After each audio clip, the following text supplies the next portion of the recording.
तो श्री हनुमान जी को भी प्रभु ने यही उपदेश मिलन में दिया था। श्री हनुमान जी और प्रभु का जब मिलन होता है और उस समय हनुमान जी ने जब प्रभु से ये कहा कि मैं जानता ही नहीं कि भजन की क्या विधा है, क्या पद्धति है, भजन का क्या उपाय है, भजन का क्या अर्थ है, तो भगवान श्री राम ने हनुमान जी से ये कहा कि हनुमान भक्त की पहली कसौटी यही है कि भक्त में अनन्यता की आवश्यकता है। तो अनन्यता का दो तात्पर्य, भावात्मक पद्धति से अनन्यता का एक अर्थ माना जाता है, प्रचलित है, और विवेक की पद्धति से अनन्यता का एक दूसरा भिन्न अर्थ। तो भावात्मक पद्धति की अनन्यता का तात्पर्य यह है, बहुधा ये प्रचलित वाक्य है कि जो केवल एक ही इष्ट देव की पूजा कर रहा है तो अनन्य, और यदि वह कई की पूजा कर रहा है तो अनन्य नहीं है।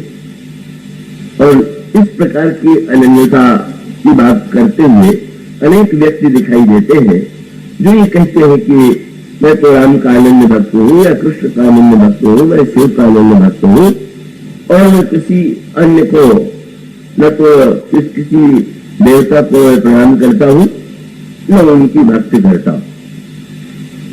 तो ये अनन्यता वस्तुतः अगर विचार करके देखें तो ये साधन साध्य नहीं। उसका अभिप्राय कि ये अनन्यता जो है बनाने से नहीं बनती होती, और होती का अभिप्राय ये है कि इसके लिए गोस्वामी जी ने दृष्टांत चुना चातक का। चातक के विषय में ये प्रसिद्ध है कि वो स्वास्थ्य नक्षत्र का जल छोड़ करके कोई अन्य जल नहीं पीता। तो ये जो चातक की अनन्यता है कोई प्रयत्न जन्य थोड़ी है कि वो पहले बहुत जल पीता रहा हो और धीरे धीरे अन्य जलों को छोड़ करके वो स्वाति नक्षत्र का जल पीने लगा। उसकी जो अनन्यता है चातक की, उसको प्रकृति से सहज रूप से ही का उसे उपलब्ध है, प्राप्त है। तो इस प्रकार की अनन्यता जो लोग कहा करते हैं वाणी से, वे तो वस्तुतः अनन्य होते भी नहीं। तो उनकी अनन्यता का अर्थ तो इतना ही रह जाता है कि हम शिव को अगर विष्णु भक्त या राम भक्त हैं तो शिव को प्रणाम नहीं करेंगे, या हम अन्य किसी को प्रणाम नहीं करेंगे, तो वो लोग उनको प्रणाम न करें भले ही, तो वो संसार में तो सबको प्रणाम करते हुए स्वार्थ के लिए दिखाई ही देते। उनकी सारी अन्यता तो केवल मंदिर में दिखाई देती है कि वो मान लेते हैं कि मैं नहीं हूं। उसका अभिप्राय ये कि मछली की अनन्यता और चातक की अनन्यता जो है, मछली के लिए कब कोई निश्चय उसने नहीं किया, जल से अलग होते ही प्राण का उसके चले जाते हैं, और इसलिए नीम की जो जल के प्रति अनन्यता है, ये चातक के प्रति जो जल की अनन्यता है, स्वाति नक्षत्र के जल के प्रति, तो सहज अनन्यता। और इस सहज अनन्यता का परिचय आपको लक्ष्मण जी के चरित्र में मिलेगा। लक्ष्मण जी जो है वो चातक के समान ही अनन्य वृत्ति वाले हैं, और इसीलिए गोस्वामी जी ने जब विनय पत्रिका में उसकी वंदना किया तो उन्होंने जो शब्द चुने वो बड़े ही भावात्मक, बड़े मधुर है। तो वो लक्ष्मण जी की वंदना करते हुए कहते हैं, वो अन्य विशेषणों के बाद अंत में कहते हैं, भावते भरत के। लक्ष्मण जी महाराज से वे निवेदन करते हैं कि आप भरत के अत्यंत भावते हैं प्रिय, और सुमित्रा सीता के दुलारे। आप दो माताओं का दुलार आपको प्राप्त है, सुमित्रा जी का और सीता जी का। भावते भरत के सुमित्रा सीता के दुलारे पूछा गया, श्री राम से लक्ष्मण का कैसा किस प्रकार का नाता है? और तब गोस्वामी जी ने लिखा, चातक चतुर राम श्याम घन। लक्ष्मण जी तो राम घनश्याम के लिए चतुर चातक है। और फिर अंत में उन विशेषों के बाद कह देते हैं, चातक चतुर राम श्याम घन के, बल्लभ उर्मिला के, सुलभ स्नेह बस। किसी ने पूछ दिया, सबसे तो आपने लक्ष्मण जी के नाते गिना दिए, आपका भी कोई उनसे नाता है क्या? लक्ष्मण जी का तो इतना नाता आपने गिना दिया सबसे, पर आपका लक्ष्मण से कोई नाता है कि नहीं? तो बड़े मधुर शब्दों में उन्होंने कहा कि मेरा अनोखा नाता है। क्या? बोले, धनी धन तुलसी से निर्धन, मुझ जैसे निर्धन के यही धन भी है और धन भी है। बड़ा सुंदर नाता चुना। तो अगर किसी धनी से आपका नाता जुड़ जाए, जिसके पास बहुत धन है, तो आवश्यकता होने पर आप चाहेंगे वो उदार होगा तो धन दे दे। तो गोस्वामी जी का अभिप्राय यह था कि मेरे पास तो कोई धन है नहीं, प्रेम का धन नहीं, साधना का धन नहीं, भक्त का धन नहीं, पर लक्ष्मण जी तो वस्तुतः राम प्रेम के धनी। और ऐसी स्थिति में मुझ जैसे निर्धन व्यक्ति की तो वो एक ही आशा करता है कि आप ही कृपा करके यह वृत्ति मुझ में दे दीजिए, तो यह अनन्यता की वृत्ति मेरे जीवन में आ सकती है, नहीं तो मेरे लिए संभव नहीं। एक भरोसो एक बल, एक आस विश्वास, स्वाति सलिल रघुवंश मणि, चातक तुलसीदास। तो ये श्री लक्ष्मण जी का चरित्र का एक पक्ष है। और दूसरी अनन्यता है श्री हनुमान जी में। ये अनन्यता का वह पक्ष जो है वो भावात्मक है। कस का अभिप्राय कि आप भावना के संदर्भ में ये किसी से नहीं पूछ सकते हैं कि आपको ये प्रिय क्यों लगता है, आपको क्यों अच्छा लगता है, इसमें क्या विशेषता है। तो पार्वती के समान ये उत्तर देगा कि उसके लिए मैं क्या करूं? महादेव अवगुण भवन, विश्व सकल गुण धाम, पर जाकर मन रम जाई सन, ताई पाई सर काम। अब वो जिसका मन जिससे जुड़ गया वो तो उसको चाहता है, उसको तर्क क्यों आप क्या। और वो सूरदास जी का वो प्रसिद्ध पद आपने सुना होगा, जब गोपियों को ज्ञान का उपदेश देते हैं तो गोपियां यही कहती है कि क्या करें। उनका भी उत्तर यही था, उधो मन माने की बात, दाख छुहारा छाणी अमृत फल, विष कीड़ा विष खाद, जो चकोर को गए कपूर को तज की अंगार आघात। वो जो मन माने की बात, तो जहां पर भावनात्मक प्रीति है वहां पर तर्क वितर्क का कोई स्थान ही नहीं का। वहां तो सहज रूप से उसकी वृत्ति अपने प्रियतम में ही एकाकार हो रही।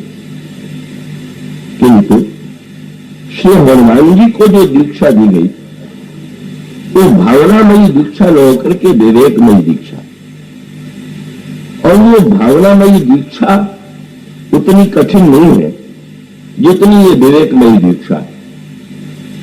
हम हनुमान जी से यही कहते हैं कि हनुमान, मेरी भक्ति की सार्थकता तो तभी है जब व्यक्ति अनन्य हो।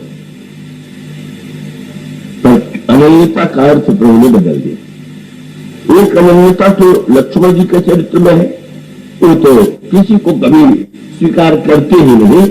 कब वो शंकर जी को चुनौती दे देंगे, जो सत शंकर करे सहाई, तदत हतो रघुवीर दुहाई। इस तरह से जो सहायक शंकर आई तो मारो रण राम दुहाई। तो इस तरह से कब वो श्री लक्ष्मण की वाणी उनकी अनन्यता का एक रूप।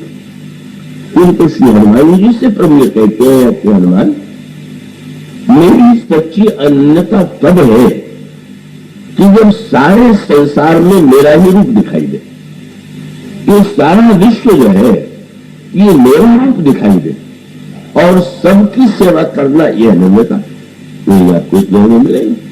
तो कहते हैं हनुमान जी ने कहा, ता पर मैं रघुवीर दुहाई, जानो नहीं कुछ भजन उपाई। और भगवान राम कहते सो अनन्य अर्थ जाके मत न करें। अब यह सूत्र पर आप ध्यान देंगे, भावनात्मक जो अनन्यता है उसमें मन की प्रधानता है। उधर मन माने की बात यह पार्वती कहती है तो उन्होंने कहा समझाते हैं सप्ता ऋषि, तुमने किस व्यक्ति को अपने पति के रूप में स्वीकार करने का निर्णय किया है, और जबकि योग्य से योग्य वर तुम्हें प्राप्त हो सकता है, तो कहती है मन हठी पड़ा न पड़ा सिखावा, मेरा मन उतना हठी हो गया है कि वो समझाने से नहीं समझता। तो वहां का केंद्र है उस अनन्यता का केंद्र मन, और इस अनन्यता का केंद्र है बुद्धि। इसलिए भगवान यहाँ जो व्याख्या करते हैं उसमें कहते हैं मत न टरई हम मन, और इसका अभिप्राय कि यह अनन्यता तो अत्यधिक कठिन, और इसका अभिप्राय यह है कि एक स्थान पर एक व्यक्ति के रूप में भगवान को देख करके पूजा सेवा करना अपेक्षाकृत सरल, पर ये सारा विश्व ही प्रभु का रूप है और सर्वत्र प्रभु दिखाई दे। ये तो भगवान का अभिप्राय था कि वस्तुतः ये तो महानतम विवेक होने पर, और शब्द क्या है कि इसमें बार बार विचलित होने की संभावना है। क्यों? आपने एक सज्जन व्यक्ति को देखा और आपने भगवान का रूप मान करके उसे प्रणाम किया, नमन, पर संसार में न जाने या अधिकांश व्यक्ति ऐसे मिलेंगे कि जिनको देख करके भगवान मानना तो दूर की बात है, तो उसको तो मनुष्य मानना भी कठिन प्रतीत होता है। पर भगवान राम कहते हैं कि भाई ये अनन्यता तो बड़ी कठिन है और इसमें बार बार बुद्धि के विचलित होने की संभावना है। पर हनुमान, इतनी बड़ी हनुमान जी को जिस कसौटी पर कसा गया, जिस परीक्षा, जिस जो अनन्यता का उपदेश किया गया, तो वो तो सचमुच ही वास्तविक कठिन है। भगवान राम ने कहा जिसकी ये बुद्धि कभी विचलित नहीं होती कि ये सारा संसार मेरा रूप है, वही मेरा आनंद भक्त है। और इसीलिए प्रभु तो बड़े कौतुकी, वो दोनों ही संयोग से भक्त तो आमने सामने ही है, एक और लक्ष्मण जी है और दूसरी ओर हनुमान जी है। एक अनन्यता लक्ष्मण की और उनके सामने एक अनन्यता का उपदेश दिया जा रहा है हनुमान जी को। तो प्रभु से अगर कोई पूछ दे कि दोनों अनन्यता में आपको अधिक प्रिय अनन्यता कौन सी है, तो प्रभु ने तो वहां पर तुलना भी कर डाली। हनुमान जी को जो हृदय से लगाया, तो ये तो आप उस प्रसंग से परिचित हैं। हृदय में लगाने में प्रभु ने बड़ा विलंब किया। पहले तो उन्होंने यही अभिनय किया कि जैसे हनुमान जी को पहचानते ही नहीं, कौन है? यही कहते हैं कि ब्राह्मण देवता, मैंने तो आपको अपनी सारी गाथा ग्राह करके सुना दिया, तो आप अपना परिचय दे दीजिए। और जब एक बार हनुमान जी ने बड़े ही दैन्य भरे स्वर में प्रभु को उलाहना दिया, प्रभु मैंने आपसे पूछ दिया, तो क्या बदले में आपको भी मुझसे पूछना चाहिए? तो कह सकते हैं कि शिष्टाचार तो यही है कि अगर एक व्यक्ति दूसरे से पूछे तो दूसरे व्यक्ति का भी कर्तव्य है कि वो पूछे कि आप कौन है। तो हनुमान जी ने कहा कि नहीं प्रभु, उन्होंने ये नहीं कहा कि आप अन्याय कर रहे हैं तो बोलने में बड़े कुशल है, बल्कि वो तो संतों के बोलने की जो भाषा है और उलाहने में प्रभु के अन्याय की बात भी कर देते तो उनको अधिकार है। पर वो भगवान से कहते मोर न्याय मैं पूछा साहिब, मेरा पूछना तो बिल्कुल न्याय युक्त है, लेकिन तुम कैसे पूछो? मैंने क्यों भाई? जीव आपको भूल जाए ये तो उसके लिए सहज है, पर ईश्वर भी जीव को भुला दे, क्या यह आपके लिए उपयुक्त है क्या? पर ईश्वर भी क्या जीव को भूल जाए कहता है क्या? तो जीव आपकी माया के कारण आपको भूल गया तो आपको तो याद होना ही चाहिए। ये एक विशेष बात आपसे बता दें कि सचमुच हनुमान जी की वृत्ति की अनन्यता कि आप जरा कल्पना कीजिए कि सुग्रीव और हनुमान जी के चरित्र में क्या कोई अंश मात्र तुलना हो सकती है? हनुमान जी का वैराग्य, त्याग, ब्रह्मचर्य, निष्कामता, भक्ति, ज्ञान सभी अद्वितीय। और सुग्रीव जो है वो तो गुणवंताओं के पुंज है। किंतु आप चकित हो जाएंगे पढ़कर तो उन्होंने तो सुग्रीव को भगवान की प्राप्ति भी हुई तो हनुमान जी की कृपा से हो, किंतु होना तो ही चाहिए ये भगवान को मिलाना वो पुण्य है और जिसने पाया है वो शिष्य। तो सुग्रीव को तो हनुमान जी का शिष्यत्व स्वीकार कर लेना चाहिए कि आपकी कृपा से मुझे भगवान की प्राप्ति हुई। लेकिन श्री हनुमान जी का वह चरित्र है कि प्राप्ति कराने के बाद भी उन्होंने सुग्रीव से अपने आप को कभी श्रेष्ठ माना ही। कितने निर्भिमानी श्री हनुमान जी है, आप व्यास की कल्पना कीजिए। और यही तो अंगद से चूक हो गई जब प्रभु सारे बंदरों को विदा करने लगे। तो वो सारे बंदरों को विदा करने के लिए तो काम सौंप दिया गया। किसकी विदाई कौन करेगा? भरत जी को, लक्ष्मण जी को, श्री सीता जी को स्वयं अपने लिए। हनुमान जी को कौन विदा करे? इस प्रश्न में तो सब एक दूसरे को देखने लगे। तो उन्होंने कहा मेरे लिए तो उपयुक्त तो नहीं है, क्योंकि मैं तो एक ऐसे कहूं तो कह चुका हूं कि हनुमान में तुम्हारा ऋणी हूं। तो ऋणी ध्वनि से कहे कि आप हमारे घर से चले जाइए, तो इससे बढ़कर के तो कोई अमर्यादित बात, कृतज्ञता की बात नहीं होगी तो मेरे मुंह से तो वो शोभा देगा ही नहीं। श्री सीता जी की ओर देखा तो उन्होंने तो स्पष्ट कह दिया कि आज तक क्या किसी माता ने भी अपने पुत्र को जाने के लिए कहा है क्या? और सच बात तो यह है कि वो तो माँ का भी खजाना ऐसा खाली अगर कहीं होता है। यहां तो इतने आशीर्वाद दे ही दिए, अब जब रावण मारा गया तो प्रभु ने फिर से हनुमान जी को भेज दिया समाचार लेकर के। और जब प्रभु के विजय का समाचार सुनाया तो मां सोचने लगी कि अब मैं दूं तो क्या दूं, अब तो कुछ बचा हुआ है ही नहीं। अब बल दे दिया, शील दे दिया, सारे गुण दे दिए, अजर बना दिया, अमर बना दिया, और यहां तक कि प्रभु प्रेम करे, अब क्या दूं? तो उन्होंने अपनी असमर्थता स्वीकार किया। उन्होंने कहा का देव कपि त्रैलोक्यम किमपि नहीं वाणी सम। तुमने जो संदेश सुनाया है उसकी तुलना में तो कोई वस्तु है ही नहीं जो मैं तुम्हें दूं। तो दोहरा देती हूं। और बस उन्होंने मानो एक वाक्य जोड़ करके अपने को संतोष दिया।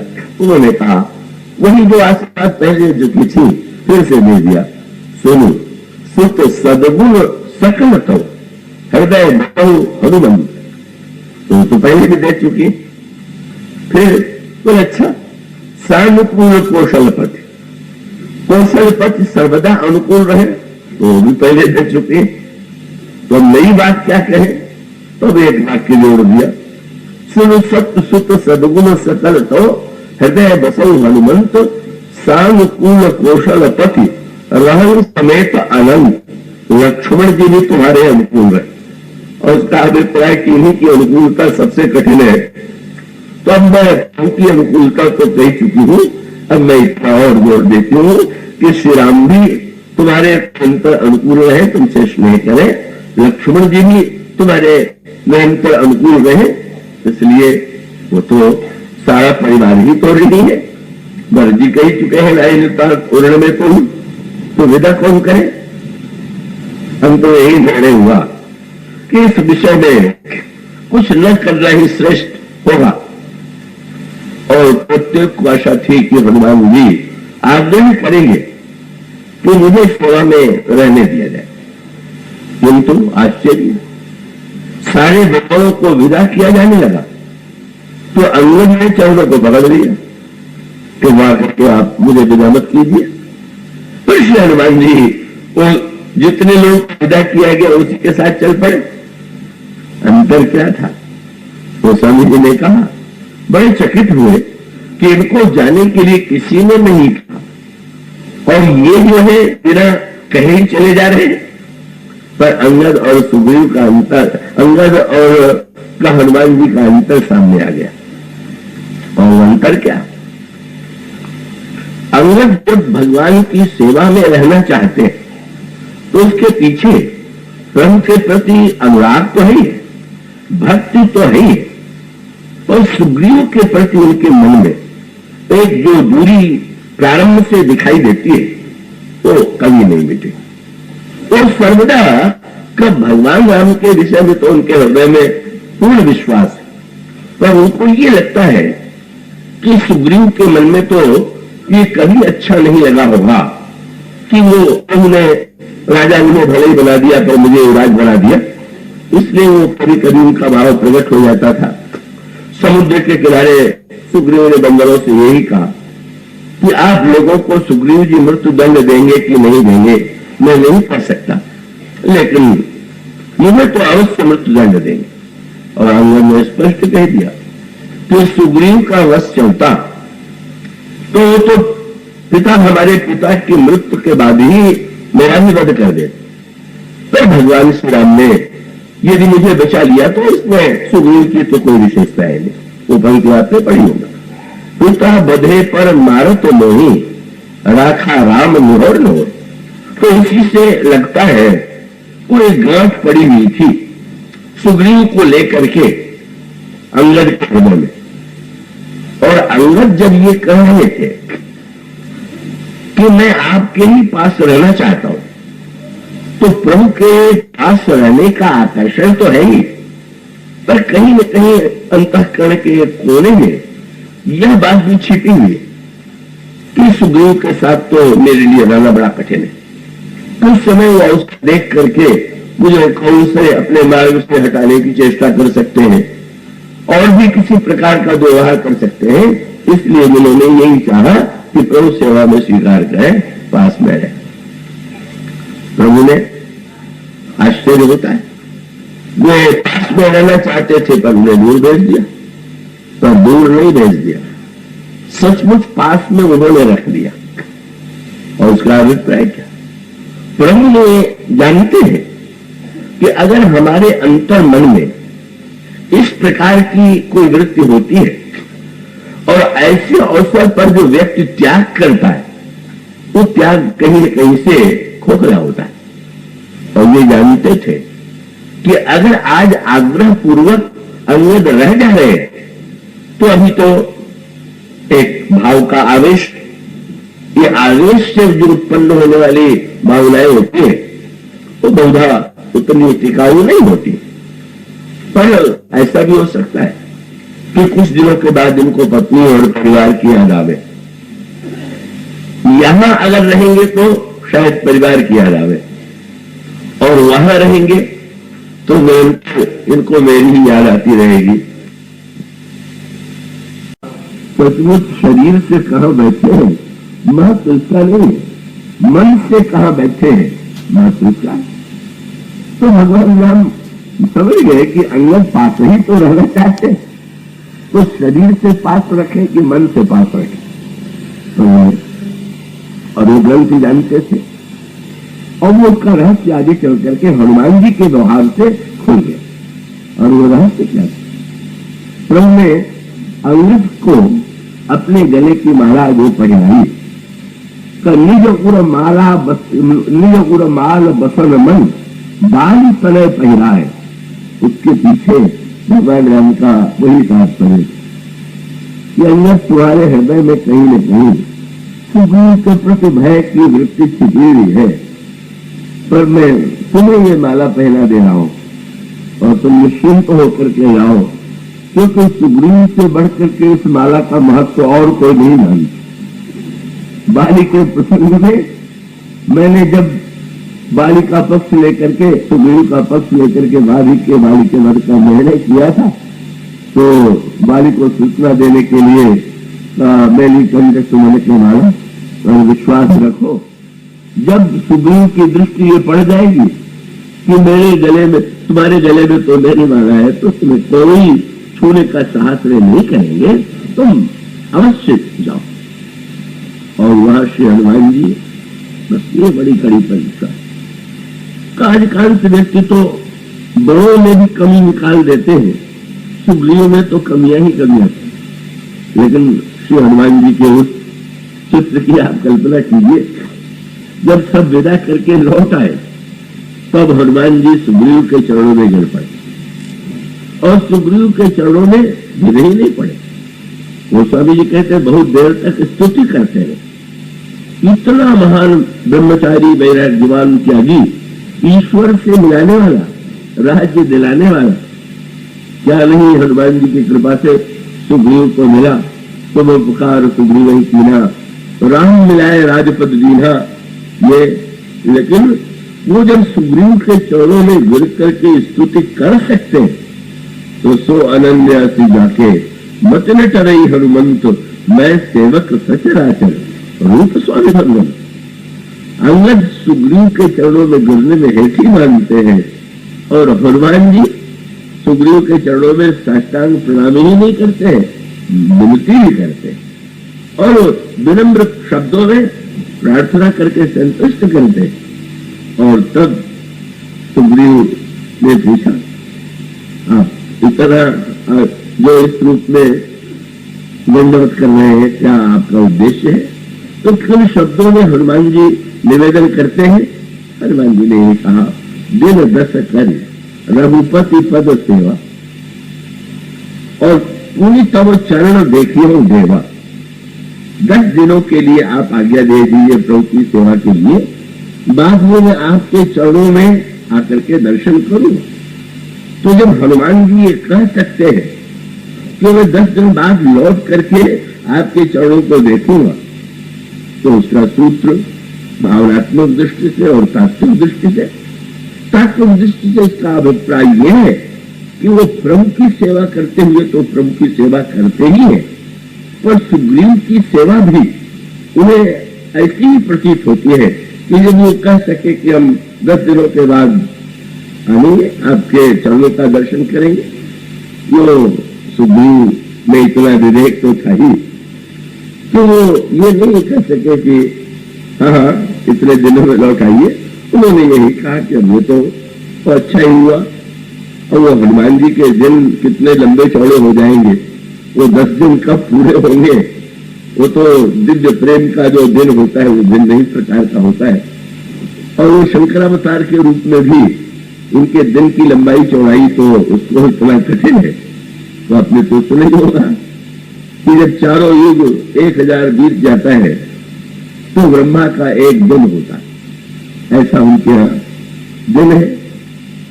और इस तरह से ब्रह्मा की आयु 100 वर्ष की है। और कहा गया कि जब ब्रह्मा जी के 100 वर्ष व्यतीत हो जाते हैं तो शंकर जी का एक पल होता है। अब भूतकाल की कौन गणना करने बैठे, तो यही कहते हैं कि 10 दिन में हम आपके चरणों का दर्शन कर लेंगे। उन्होंने तुरंत कहा, पुण्य पुंज तुम पवन कुमारा, शिव हो जाए कृपा आगारा।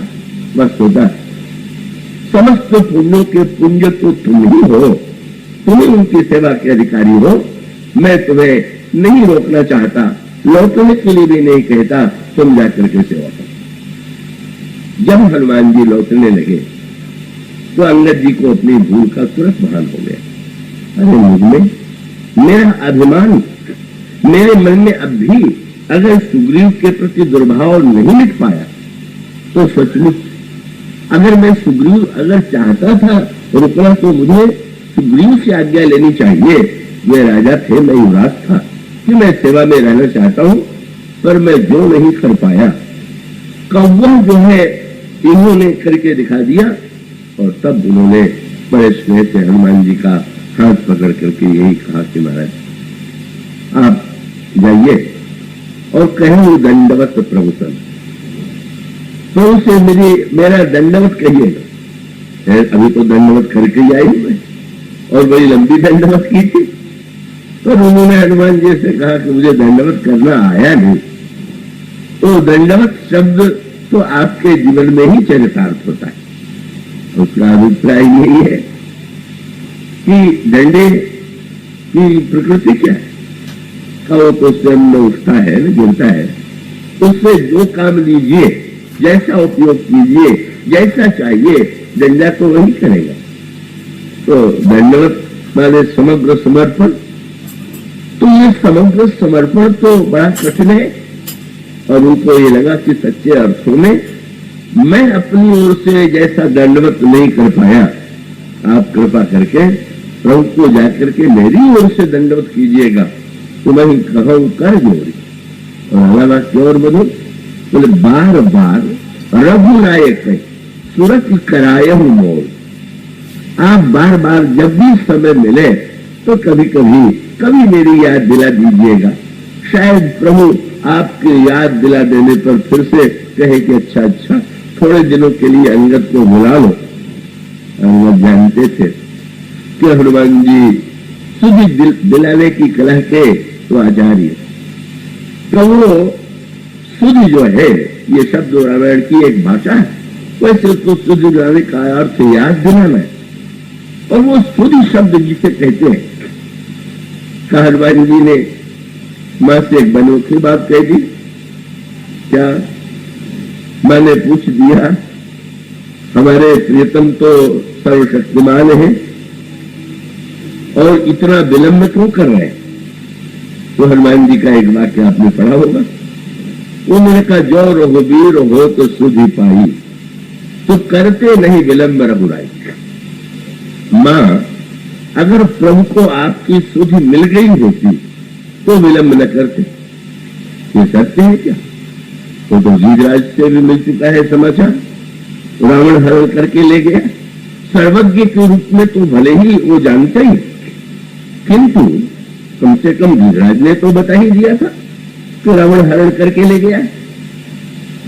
तब मानो शुद्ध शब्द जो है वो केवल शब्द से, ये यूं कह लीजिए कि संसार में कौन ऐसा व्यक्ति है तो उस अर्थ में, अगर याद करने के अर्थ में माना जाए तो सभी तो भगवान के सामने प्रार्थना कर रहे हैं, का वो सुधि दिला रहे हैं, किंतु वो सुधि वैसी सुधि तो नहीं, उस सुधि का अर्थ वही सुधि तो नहीं।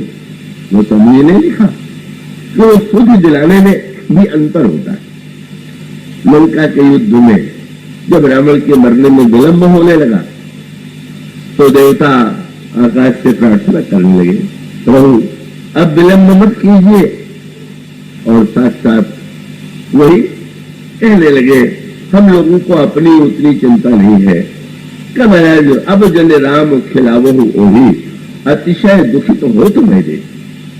सीता जी कितनी दुखी है ये तो देखिए।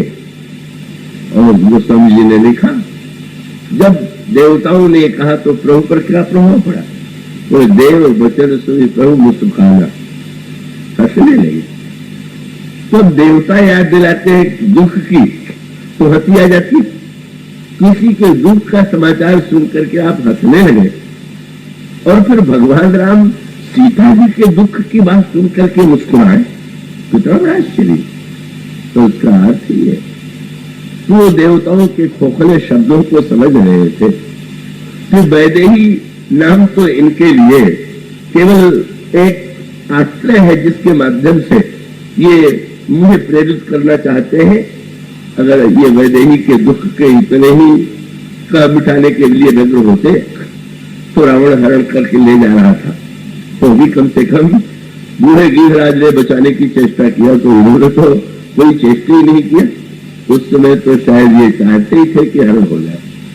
और इस समय भी इनकी व्यग्रता सीता जी के लिए नहीं है, व्यग्रता तो ये है कि रावण कम है, हम स्वर्ग के भोगों को स्वतंत्रता पूर्वक कब भोगे, इसलिए हंसी आ गई। सुधि दिलाना तो हनुमान जी जानते हैं। सुधि का अभिप्राय है कानून में शब्द के माध्यम से वो सुधि नहीं दिलाई जाती, और वो सुधि जो दिलाई जाती है वो हनुमान जी ने जो मां से कहा तो मां ने तो तुरंत हनुमान जी को काम सौंप दिया। अच्छा, तो हनुमान जी ने जब ये कहा तो मां ने पूछ दिया। एक तो उन्होंने कहा कि सुधि प्रभु को दिलाने वाला चाहिए, और दूसरी बात मां ने पूछा कि क्या सर्व शक्तिमान प्रभु जो है अपने बल को भूल गए हैं क्या? तो हनुमान जी ने यही कहा कि तब वियोग संभव दारुण दुख बिसरी गई महिमा स्वभाने की। आपकी स्मृति में इतने डूब गए हैं कि अपने बल और बाण की याद भी नहीं रही। और तब मां ने हनुमान जी से लौटते समय ये कहा कि मैं तो तुमसे कहने वाली थी कि यदि सुध उनको नहीं मिली है तो तुम सुध दिला देना, लेकिन मुझे थोड़ा संशोधन करना पड़ेगा। और वो संशोधन यही है कि तात सत्र सुत कथा सुनायो और बाण प्रताप प्रभु समझायो। ये जो बाण का प्रताप तुम मुझे सुना रहे थे उन्हीं को याद दिलाना। तो प्रभु के सामर्थ्य की भी याद हनुमान जी ने दिलाई और प्रभु के हृदय में करुणा भी जागृत। बड़ा भारी सूत्र ये है कि भक्ति शास्त्र में एक शब्द का बार बार प्रयोग किया जाता है। जब ब्रह्मा भगवान से प्रार्थना करते हैं तो ये कहते हैं द्रवंश श्री भगवान। द्रवित होना माने पिघलना। जैसे कई धातुएं ऐसी होती है कि वो वैसे तो कड़ी दिखाई देती है, लेकिन अगर उन्हें आंच के सामने पिघलाया जाए तो वो पिघल जाती है। तो ये जो वेदांत का ब्रह्म है वो ऐसी कड़ी धातु का बना हुआ है कि वो पिघलते ही नहीं। वो तो दृष्टा है, कूटस्थ है, और वो इतना अगर उस प्रकार का न होता तो संसार में इतनी घटनाएं होती है, कम से कम उस पर प्रभाव तो पड़ता। तो प्रार्थना करने का उद्देश्य क्या है? आपकी प्रार्थना में इतनी आंच हो कि उससे ईश्वर पिघल जाए। और वो आंच तो आप जानते हैं कौन सी है जिससे वो पिघला करता है। अगर जग में सब रहित विरागी प्रेम से प्रभु प्रगटे जिनी आगी। प्रेम की अग्नि प्रज्वलित हो और उस समय जब प्रार्थना की जाती है तो वो ईश्वर द्रवित हुए बिना नहीं रहता, पिघले बिना नहीं रहता। ईश्वर को पिघलाना, द्रवित करना, ये तो श्री हनुमान जी ऐसे जो शब्दों के माध्यम से स्तुति करते हैं वो भी न करने से तो अच्छा ही है, पर वो तो द्रवित करने वाली प्रार्थना नहीं। और हनुमान जी ने जब दुख सुनाया तो ऐसी आंच पैदा किया कि ईश्वर पिघल गया। और उसके पिघलने का परिचय पता कैसे चला? जो वस्तु ठोस है वो बहती नहीं और पिघलते ही बहने लगती। वो स्वामी जी ने कहा, हनुमान जी का वाक्य सुनते ही सुने सीता दुख प्रभु सुख रहना भरी आए जल राजीव नैना। आंसू के माध्यम से ईश्वर पिघला हुआ दिखाई देने लगा। आंसू बहने लगे श्री राम के आंखों से और हनुमान जी उन्होंने सुदूर की ओर देखा। और इसका अभिप्राय है प्रेम पूर्ण हृदय से भक्तिपूर्ण भाषा में कोई व्यक्ति भगवान को याद दिलाता है तो सचमुच याद दिलाना उसे कहते हैं, शुद्ध दिलाना उसे कहते हैं। हनुमान जी अंगद को यही लगा कि मैं अपनी वाणी के द्वारा इतनी मधुर वाणी, इतनी सुंदर वाणी अंगद की है, पर मैं इतना प्रयत्न करके भी सचमुच अंगद ने जिन शब्दों का प्रयोग किया था तो अद्भुत थे। मरती बेर नाथ मुनि बाली रेव तुम्हारे कोछे घाली असरण शरण विरल संभारी मोह जन तजऊ भगत हितकारी मोरे तुम प्रभु गुरु कृपु माता जाय जाऊ कहाँ तज पद जल जाता तुम्हें विचारी कहूँ नर नहा प्रभु तज भवन काज मम काहा बालक ज्ञान बुद्धि बलहीना राखऊ शरण जान जन दीना नीच टहल गृह कै सब करी हो पद पंकज बिलोक भव करी हो और अस करी चरण गहो प्रभु पाही अब जनिनाथ कहूँ दिए जाए। आप कल्पना कीजिए क्या इससे अधिक कोई ऐसे विनम्र शब्द हो सकते हैं? क्या इससे अधिक प्रार्थना का स्वर आपको कहीं रामायण में मिलेगा? लेकिन भगवान ने हृदय से लगाया, माला पहना दिया, पर विदा अवश्य कर दिया। जिस समय ये अंगद की प्रार्थना का मुसलमान जी सुनाने लगे उस समय उसको सुन करके गरुड़ के आंखों से भी आंसू आ गए। और उन्होंने कहा कि इतनी करुण प्रार्थना सुन करके भी प्रभु ने उनकी बात स्वीकार नहीं किया। तो सरकार मुसल्ली को तो यही कहना पड़ा कि क्या बतावे। उन्होंने उस समय दोहा यही लिखा हुआ है कमले कुलित ऊंचाई कठोर अति कोमल कुसुम ऊंचाई चित्त खगे सरहुना तक समझ पड़े कब खाए। कब ये वज्र से कठोर हो जाते हैं, कब पुष्प से कोमल हो जाते हैं, ये कहना बड़ा कठिन है।